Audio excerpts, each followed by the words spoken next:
John, because you're on that plane. You fucking brat. Oh shit! Fantastic Final Destination and Death's design. Yeah, let's talk about Final Destination. I want to talk about the 2000 film here because it is just the original, the heart one, the heartthrob. This concept of Death's design and how Death gets you and how they do it and how they perfect it and perform it, it's so fucking memorable to me. And the way they do it, the concept is so original and well thought out and executed in the movie Final Destination. Now listen, I do have my problems with Devon Sawa here. Can't even remember his name or pronounce it. That's the problem with this movie. Is like if you put another character or another actor, let's just say another actor straight up, then Devon, you're gonna get a really memorable movie, right? People are gonna give it a lot more credibility, not just as a horror movie themed film, but as an actual movie itself, cinematography wise, cinema wise, and give it real credit. They fucked up doing that. They should have put a lot of money towards that lead role, that acting role, putting a well name. Who knows Devon Sawa maybe from Idle Hands, but you can't fucking know that movie, do you? It's a cult classic. Let's be real about that. But let me tell you something else. This movie, I watch it today. I'm actually in the throngs of watching it over and over and repeat as I sleep to this fucking movie. I love the airplane crash scene. It's one of the best ever to me. It's so realistic, and the way they pulled this off in Final Destination, it's just so memorable, especially at the end where he's fried up like a fucking hot dog. It's just so good how they do it, and it's so, like I said, I'm just so impressed by that. It's so hard to follow that opening scene, isn't it? So the film does fall off from there, and so do the rest of the films. I'm not talking about any sequels or anything like that, or fuck that. They don't even deserve our time at this point. But let's talk about,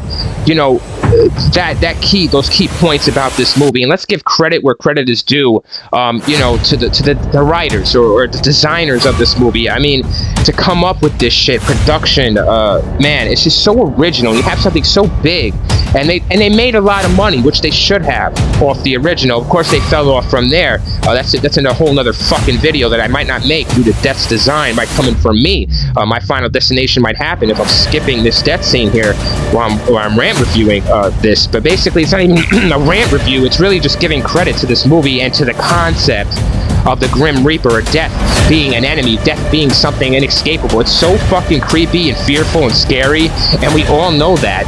And like I said, it could have been pulled off a lot better, especially the movie itself, cinematography-wise. I don't like it. It's a really 90s feel when it's shot in the early 2000s, but it's too campy and a little bit gimmicky in there. And like I said, I think a lot of that has to do with Mr. Devon Sawa's performance, the way he takes the character and his panic. I don't believe in the sweat in the beginning here when he has his dream, his vision dream about the plane crash. Even the sweat looks so fake to me, and his shirt and all that shit. His acting, it's always the same. He's too animated in his, I don't know what it is about this man. Leave a comment down below what the fuck's up with Devon Sawa. But I mean, come on, man. If they put anybody else in this role, or good actor, I won't even shoot names out there, because you can do someone basic and still make great fucking a lot more money and be a lot more credible in the movie world, in your little society that you want to break into, or give this movie something different to stand on. But you did with Death's design.